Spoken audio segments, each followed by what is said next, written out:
Hello, everyone, and welcome. This is Charles Fockaert, April 15, 2019.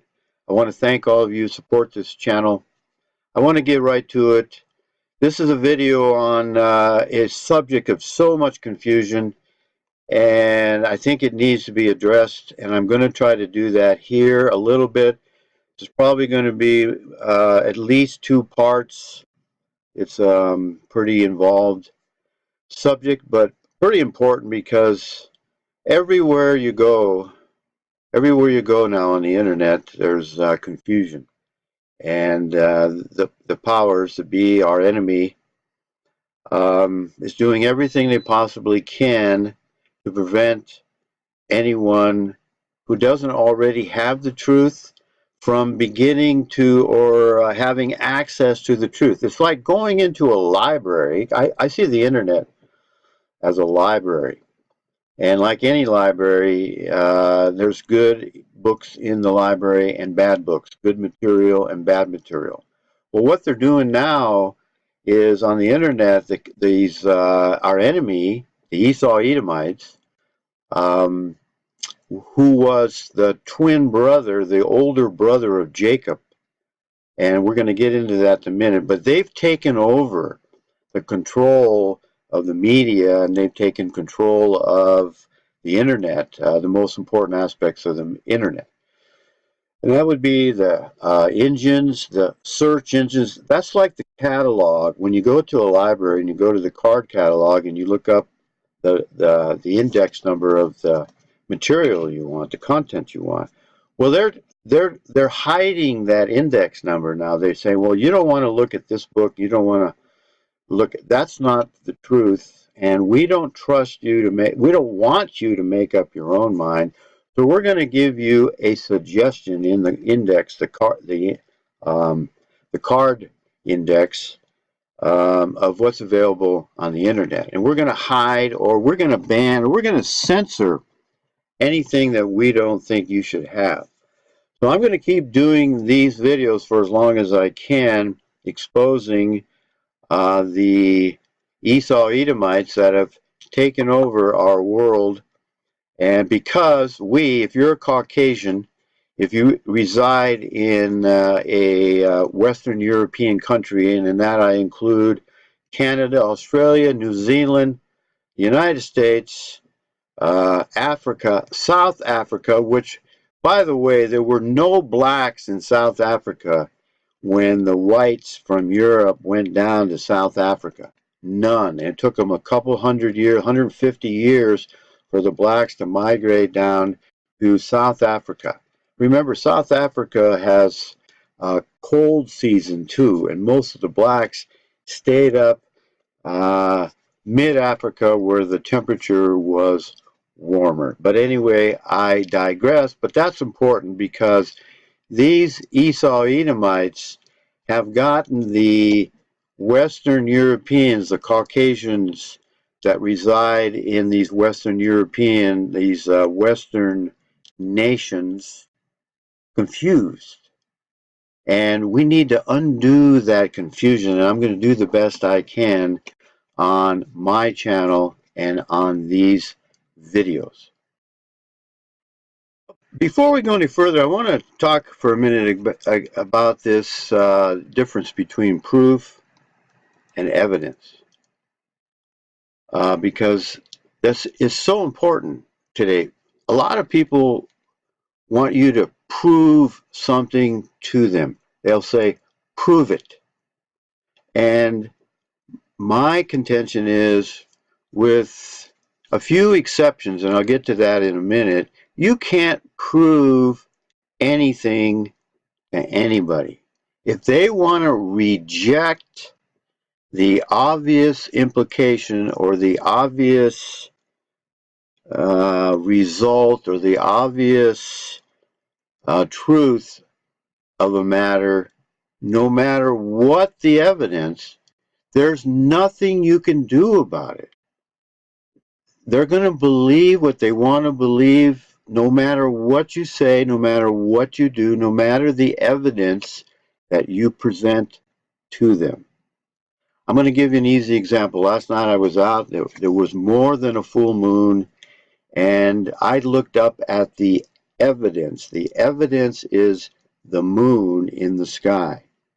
Now, we're all looking up at the evidence, the same evidence in the sky. So we all have the same evidence. Now, I may look up at that evidence and I may say, I may think, I may come to the conclusion that that moon is a lot closer to the Earth, a lot closer to me than what I've been told. We've been told all our life that the moon is approximately 238,000 miles away at its closest point. 238,000 miles away. Therefore, the moon has to be so big for us to see it, because if it was too small, 238,000 miles away, we wouldn't be able to see it. So the only proof that you have that the moon is 238,000 miles away is the evidence itself, because what you've been told by your science teachers or the science books all your life, that doesn't make it so.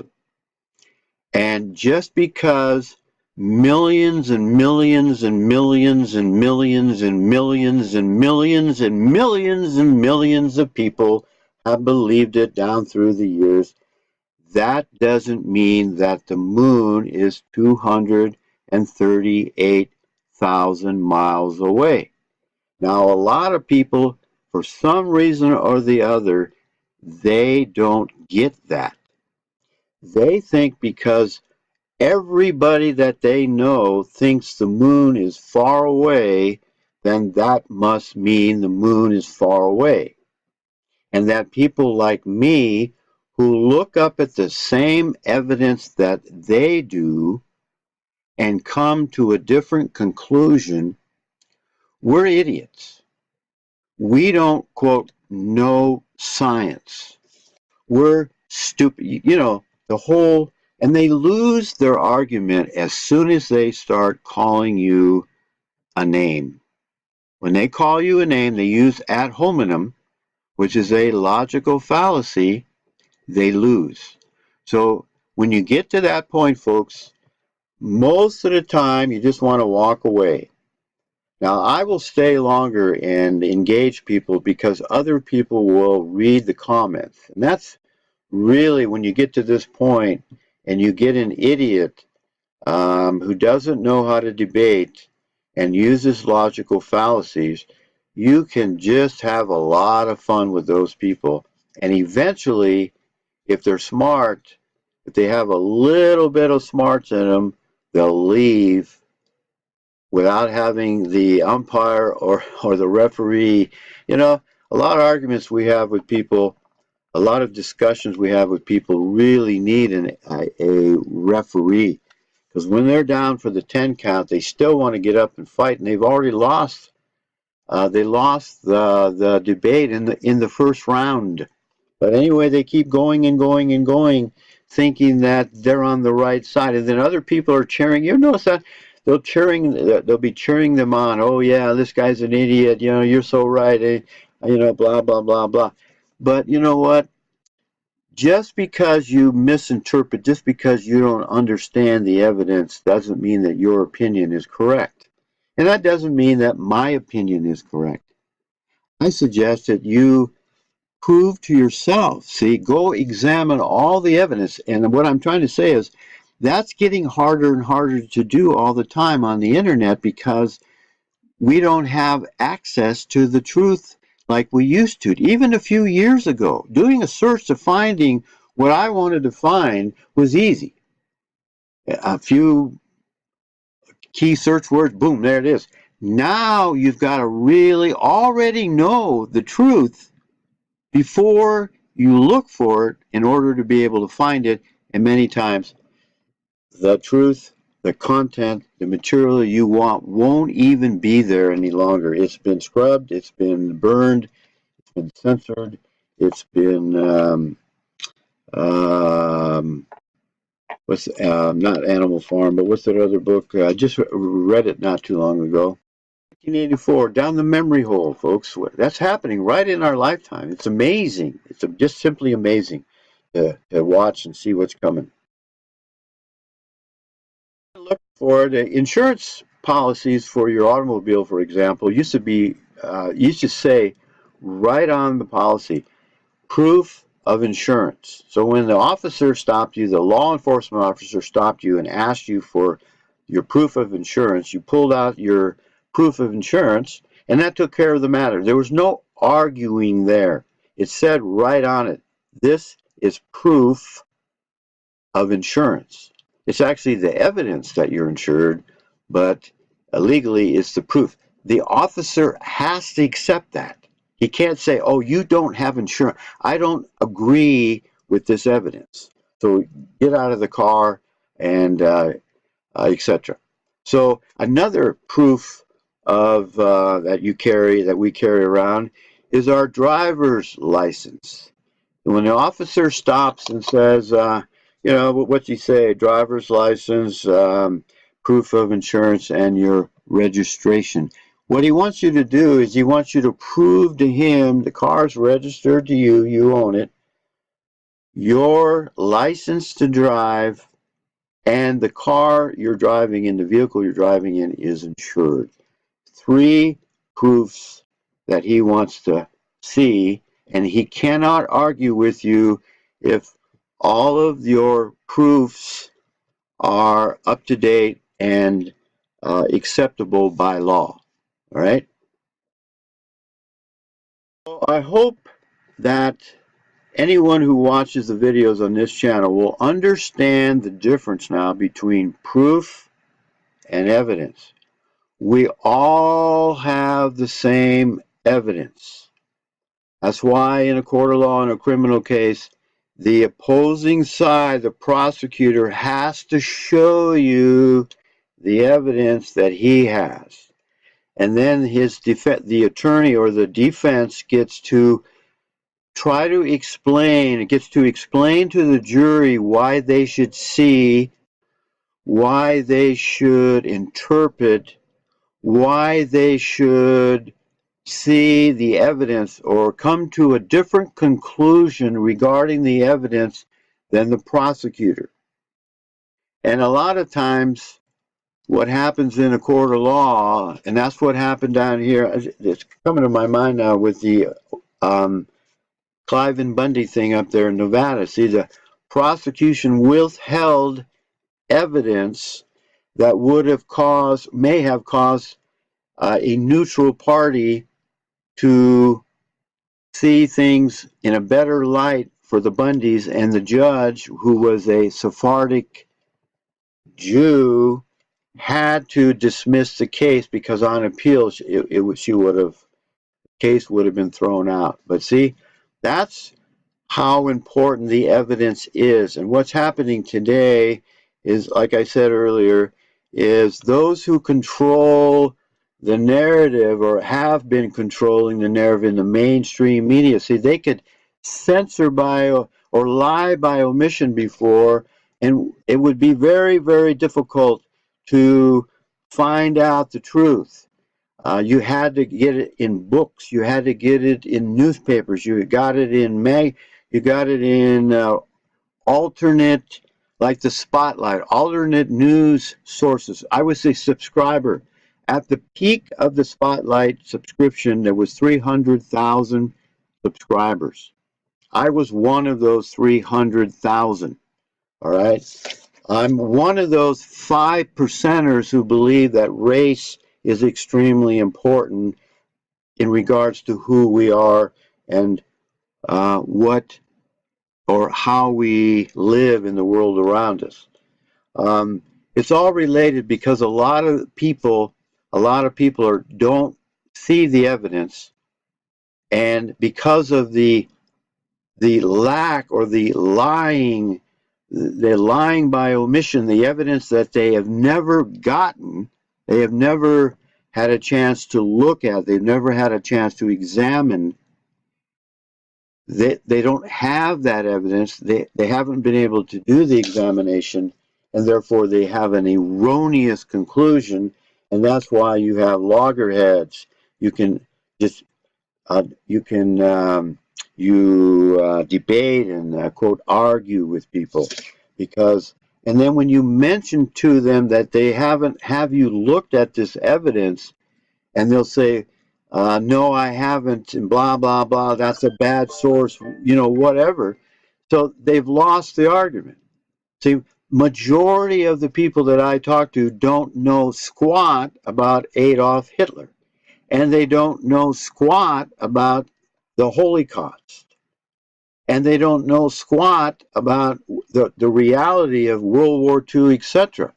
They have never examined the evidence, and when they do examine it, they discard the evidence, they ignore it, um, no, they won't believe what's right in front of their face, and there's nothing you can do about it. You can't force them to agree with you.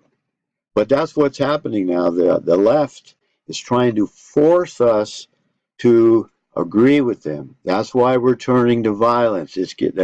Society is getting more violent because people are rejecting the evidence. The communists we mentioned, the Saul Alinsky, they're out to destroy the culture. That's their goal. And they don't care what comes after. They don't care what's going to replace the destroyed society. They don't care. Satan didn't care that he was going to ruin paradise by lying and seducing and beguiling Eve. They don't care. They just move on to the other parasites. And now they're moving into China. But let's get back to the facts, the evidence, and the proof. I was going to do this on Esau Edomites, the race, the